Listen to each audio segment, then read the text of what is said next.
سلام نعكم كبرات تخاتلتي مدب أورا ستوديو. كم تلمود أبزي channel أجاش زخونكم سبسكرايب شير كومنت قبر لي بتحتنا حتىكم. لما علتي حزيه متى زلخو أرستي كافتي كنم حجي زقرب زنبركو فليز بلايو سأن خاص معرة إجرخا فيلمون مالت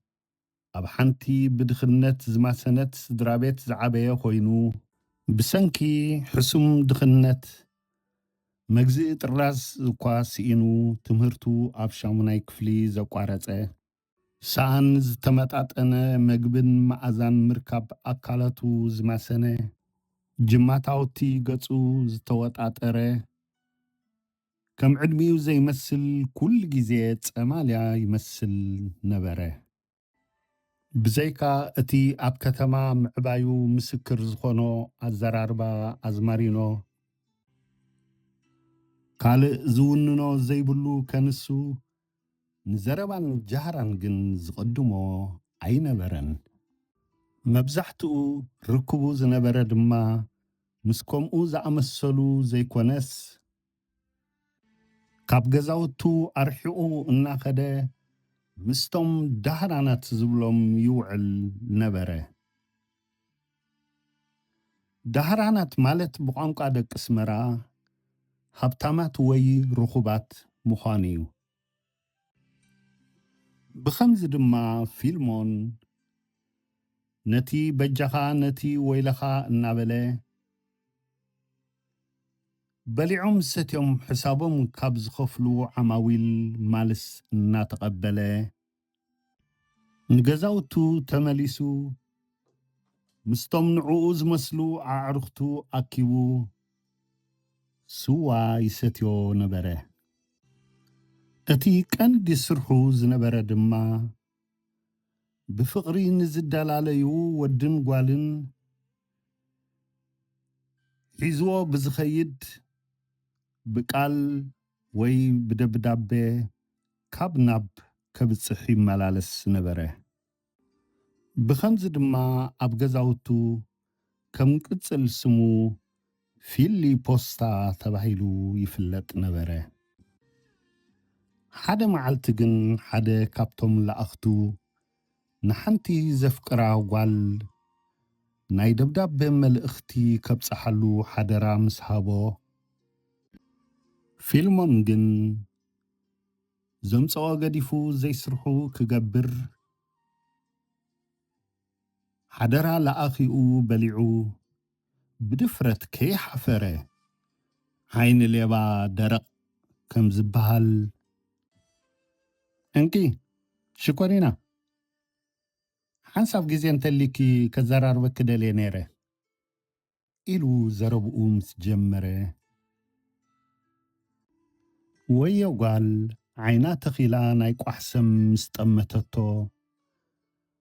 ሰንቢዳ ብዘይ ልባ ካብኡ ንኽትሃድም ስጉምታ እኳ እንተወሰኸት ንሱ ግን ኣይገደፋን ስዒቡ እኳ ደኣ ኣርከባ ብፍርሂ ህርመት ልባ ትርክትኣ ወሰኸ ካብ ውሽጣ ድማ ኣዕሚቓ ኣስተንፈሰት ፊልሞን ግን ብጸጋማይ ኢዱ ንየማናይ ኢዳ ብየማናይ ኢዱ ንጸጋማይ ኢዳ ንላዕሊ ሓፍ እናበለ ስምዕኒ ሽኮሪና ኣነ ብልቢ የፍቅረኬ ብቑም ነገር እውን ይደልየኬ ናይ ዘለዓለም መናብርተይ ካልኣይተይ ክትኮኒ በጃኺ ሕራ ይበልኒ ምስ በላ ንሳ ግን ሰንቢዳ ልባ ኣብ ዝባና ምስ ተሰቕለ ገና ዘይተመልሳ እንታይ ከም ዝተዛረባ እኳ ከየስተውዓለት ከንሳ ብኢዳ ስለ ዝሓዛ ጥራይ مسقل كم زرعي السيطان سلست جيزي بسم أب مسبلت كالق قال كيس تنفست أقاطعمو ኮይኑ ንፊልሞን ዝፈልጥዎ መንእሰያት ደቂ ገዛውቱ ብኡ ይሓልፉ ነበሩ እሞ ፊሊ ፖስታ ፊሊ ካምባና ፈንዋ እናበሉ ቅርብ ኢሎም ቦርስኣ ወይ ካቴንኣ ንከይሰርቃ ምስ ተጠንቀቕዋ ንሱ እውን ካብዚ ንላዕሊ መን ምዃኑ ከየላልይዎ ፈሪሁ ሕውስ ኢሉ ንእግረ መንገዱ ምስኦም ከደ ሕቑኡ ሂብዋ ምስቶም ኣወዳት ክኸይድ ከሎ ምልስ ኢላ ብምግራም ኣተኪራ ትጥምቶ ነበረት ንሱን ፀጉሩን ዕብራኑን ኣከዳድንኡን ዝመስሎ ኩሉ ምስ ረኣየት ከይምለሳ ግዲ ፈሪሓ ኮይና ዝጎያ ዘየድልኸ ንሱ ወቕዒ ከም ዝረኸባ ንቅድሚኣ ትሕንበብ ነበረት ፊልሞን ግን ገና ኣይዓረፈን ነቶም ኣወዳት ኣፋንዩ ናብቲ ዝረኸባ ቦታ ንኽረኽባ ክምለሳ ኣብ ልቡ ሃቂኑ ነበረ እቶም ምስኡ ዝኸዱ ኣወዳት ድማ ብኢዳ ሒዙ እንታይ ይብላ ከም ዝነበረ ምስ ሓተትዎ ንሱ ግን ማለቱ ኮይኑ ካብ ውሽጢ ልቡ ምስኣ ናይ ዓይኒ ፍቕሪ ከም ዝሓዞ ምስ ገለጸሎም ዝበዝሑ ካብኣቶም በቲ ዝበሎም ኣዝዮም ተገሪሞም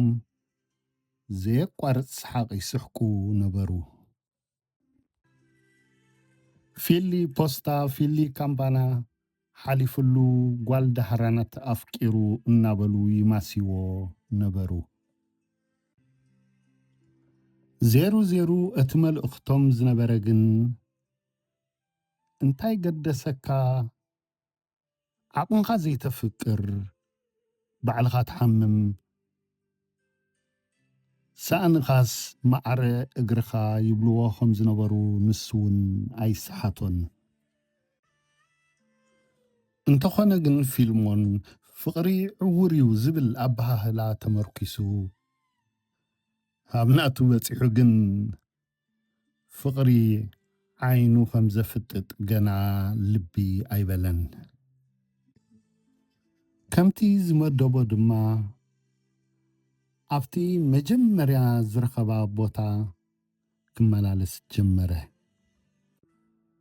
ምናልባት ከም ገለ ከይትመልቆ ኢሉ ድማ ኣዒንቱ ብኩሉ ማዕዝን ኣዋፈረ እንተኾነ ግን ኣብቲ ሽዑ መዓልቲ ስለ ዘይረኸባ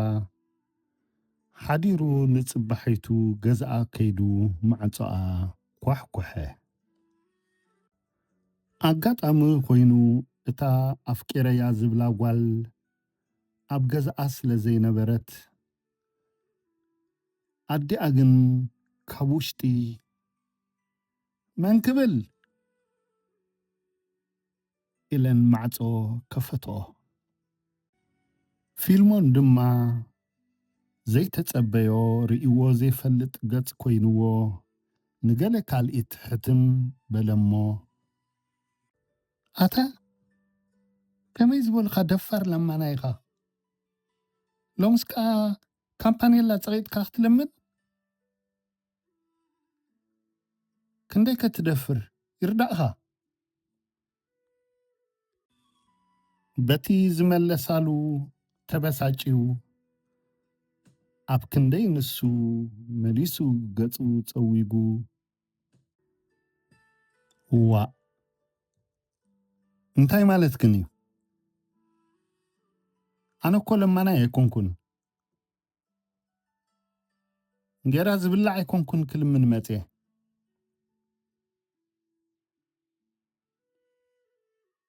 ግና እሳስ ሓቅኽን ናይ ፍቕሪ ለማና እየ በቲ ዝሃበን መልሲ ዝተገረማ ኣደ ኣንታ እንታይ ኢኻ ትብል? ኣነ ባ ዘይሰምዖ የብለይን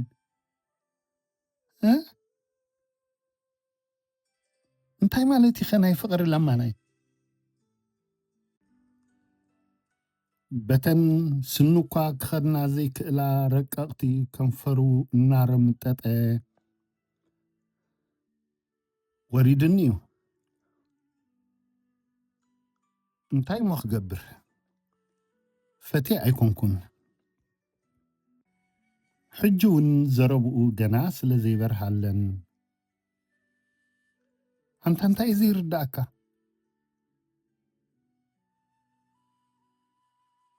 እስከ ግልጽ ኣቢልካ ንገረኒ እንታይ ወሪድካ? ብኸምዚ እናተመላለሱ ወዮ በይኑ ዘፍቀራ ጓል ብደገ ጸኒሓ ንገዝኣ ንኽትኣቱ ደበኽ በለቶም። ርእይ ምስ ኣበለቶ እቲ ብቐዳማይ ዘሰንበዳ ወዲ ምዃኑ ምስ ፈለጠት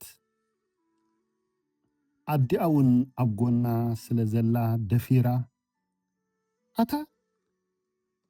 እንታይ ክትገብር መጺኻ? ነደረት። ንሱ እውን ዘይተርፈኒ ኢሉ ግዲ ኮይኑስ ነቲ ነዲራ ዝሓተተቶ ሕቶ ክምልሰላ ጀመረ። ስምዕኒ ልዋመይ፣ ኣነ ብልቢ እየ ዘፍቅረኪ። ንዘለዓለም እውን ምሳኺ ክነብር እየ ዝደሊ። ካባኺ ተፈልየ እውን ክነብር ኣይክእልኒ። ስለዚ በጃኺ ሕማመይ ፈሊጥኪ ተረድእኒ። በጃኺ ሓደራ ግን እንታይ ይብል ከም ዘለኹ ተረዲእኪ ኣብ ልብኺ ኣሰላስልዮ። ኣነ ፍቕሪ እየ ዝምግበኪ፣ ካልእ ትሕዝቶ የብለይን። ድኽነተይ ድማ ኣይትረአይ። ነዚ ዝሰምዖኦ ዘለዋ ዘረባ ካብቲ ዝሪኦኦ ዘለዋ ፊልሞን ምስ ወፀ ኣደን ጓልን ዓበዳ ኣዕገርገራ ቀርና ከም ዝተሃርመት ላም ድማ መንጾረር ሓዘን። ብኸምዚ ዋዕዋዕን ረብሻን ምስ ኮነ ድማ ኣብቲ ከባቢ ዝነበረ ጎረቤትን ካልእ ሰብን ተኣከበ። ሰብ ምስ ተኣከበ ድማ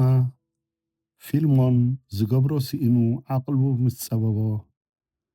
ብቕጽበት ካብ ገጽ ዓይነን ተሰወረ። እቲ ከባቢ ኣዝዩ እንዳ ሃብታማት ስለ ዝነበረ ሕድሕድ ጎረቤት ብዙሕ ርክብ እኳ እንተዘይብሉ ዋዕዋዕን ረብሻን ምስ ኮነ ግን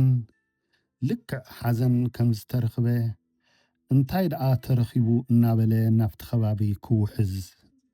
ጀመረ።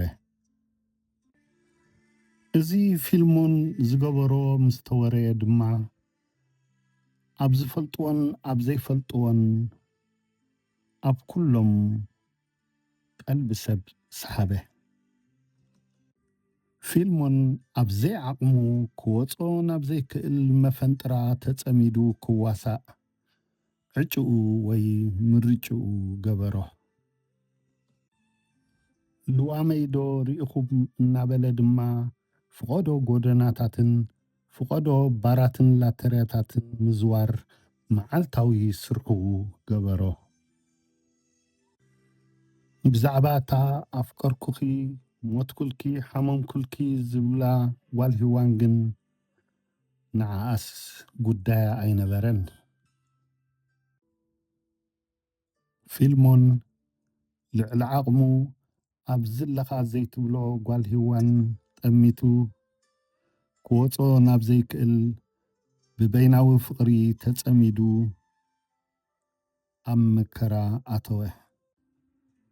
ከም ሳዕብዮኑ ድማ ፊልሞን ሕማሙ ገዲድዎ ኣብ መንገዲ በይኑ እናተዛረበ ክኸይድ ጀመረ።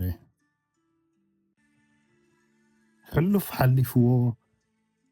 ናብታ በይኑ ዘፍቀራ ጓል ንገዝኣ እናኸደ እመኒ ነፍሰይ ድሕሪ ቁርብ ግዜ እኮ ኣብዚ ቪላ ምስ ኣፍቃረተይ ክንሰፍር ኢና እዘን ኣብዚ ዘለዋ መኪና በብዓይነተን ድማ መሪፅና ምስ ኣፍቃሪተይ ክንዛወር ኢና ድኽነት ተነገፈት ነፍሰይ እሞ ተሓደሰት ሕጂ ኸፊሊ ከም ቀደም ከይመስለካ እታወዲ እናበለ ድኻስ ብሕልሚ ለይቱ ጠስሚ እንተዘይጸብሕ ኮይንዎ ኣብ ዘይነብረሉ ናይ ሕልሚ ገነት ይምነ ነበረ ፊልሞን ዝኸዶ ነዊሕ ጉጉይ ጎደና ፍቕሪ መምለሲ ስኢንሉ ኣንፈቱ ጠፊእዎ ሽኩሽኳ ፍቕሪ ሒዝዎ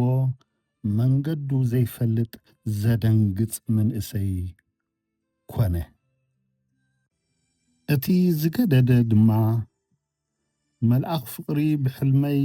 ተራኺብኒ እዩ ዓዚዝኒ እዩ እናበለ ናፍታ በይኑ ዘፍቅራ ጓል ኣብቲ ከባቢ ገዛውቲ እናኸደ ኣብ ሓደ ኣንጎሎ ኮፍ ኢሉ ይውዕልን ይሓድርን ነበረ ነዚ ዝረኣዩ ዝደንገጹ ድማ እንጌራ ወይ ቅርሺ ይተኽብሉ ነበሩ ብኸምዚ ጉስቅልና ድማ ግዜ ነዊሑ ስቃዩ ምስ በዝሐ ሕማም ሳልስቲ ሓሚሙ ፊልሞን ብተስፋ ክጽበ ብድንገት ዓረፈ